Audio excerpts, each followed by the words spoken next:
드디어 손꼽아 기다리셨던 공휴일법이 본회의를 통과했습니다. 올해 공휴일이 4일 더 늘어나게 될 예정입니다. 없어졌던 빨간 날을 이제 다시 찾았습니다. 주말과 겹쳤던 광복절, 개천절, 한글날, 크리스마스 4일이 대체 공휴일이 될 것입니다. 경제 활성화 효과는 이미 증명되었습니다. 대체 공휴일 하루 생산 유발액은 4조 2천억에 달한다. 그리고 대체 휴일 하루 고용 효과는 3만 6천 명에 달한다 라고 합니다. 이제 대체 휴일법은 온 국민이 바라던 법안입니다. 경제적 가치도 어마어마하게 나아질 겁니다. 경제가 살아나는 마중물의 계기가 될 것이다, 이렇게 말씀드리겠습니다. 대체 휴일에 대해서 가장 먼저 그 대체 휴일이 있으면 좋겠다, 만들어지면 좋겠다라고 하는 분들이 여의도 주변에서 많은 분들이 이야기하셨습니다. 추진력 있게 진행했습니다. 그래서 오늘 드디어 통과되게 되었다는 말씀을 드리겠습니다. 대체 공휴일법은 실제로 작년 6월에 발의되어서 1년 동안 숙려 기간을 거쳤습니다.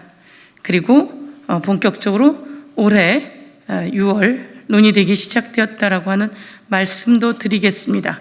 그리고 여론조사도 했고요. 그래서 대체 공휴일법에 대해서 여야 합의해 나가면서 진행되었다라는 말씀을 드리겠습니다. 대체 공휴일이 있는 나라가 여러 나라 있는데 그중에 일본이 있습니다. 일본의 경우 대체 공휴일을 지정하는 법안은 1974년에 이미 지정되었습니다. 우리나라와 공휴일 수가 똑같은 나라가 일본입니다. 일본이 16일, 우리가 16일로 대체 공휴일 수가 똑같습니다. 그런데 일본은 1974년에 이미 대체 공휴일을 지정하는 법안이 통과되었고요.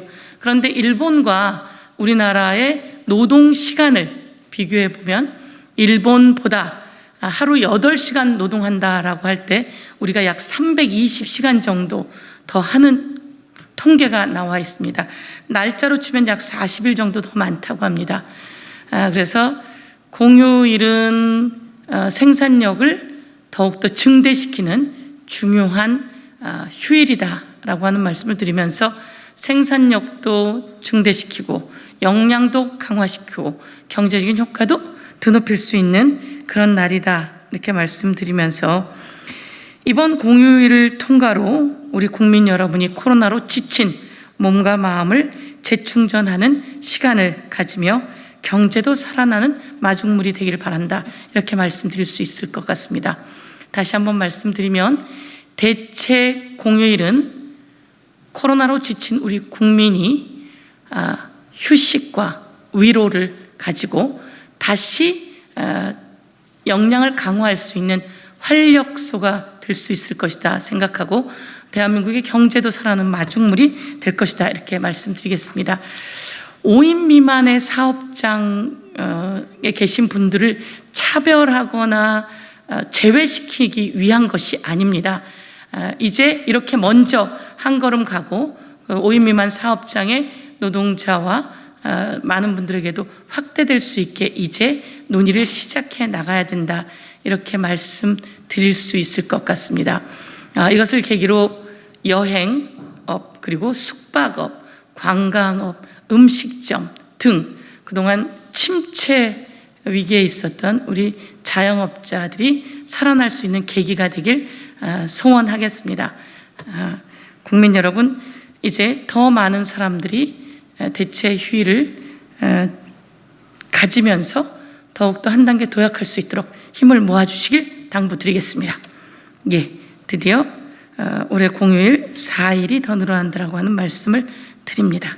그리고 오늘은 행정안전위원회에서 심사했던 법으로 여순특별법도 통과되었다라고 하는 말씀을 다시 한번 드리겠습니다. 73년 만입니다. 여순 유가족이 며칠 전 세상을 떠나시면서 법안은 어떻게 되었는가라고 묻는 말씀을 하시면서 세상을 떠나셨습니다. 그분이 살아계셨을 때 이 법이 통과되었으면 더욱더 좋았을 것을 이런 생각을 하면서 너무 늦어서 죄송하다는 말씀과 함께 이제 제대로 된 진상규명과 명예회복을 위해 뛰겠다 말씀드리겠습니다. 73년 만입니다. 3.15 특별법도 61년 만입니다. 제대로 된 진상규명과 명예회복을 위해서 뛰겠다 이렇게 말씀드리겠습니다. 예, 이상으로 브리핑을 마치겠습니다. 고맙습니다.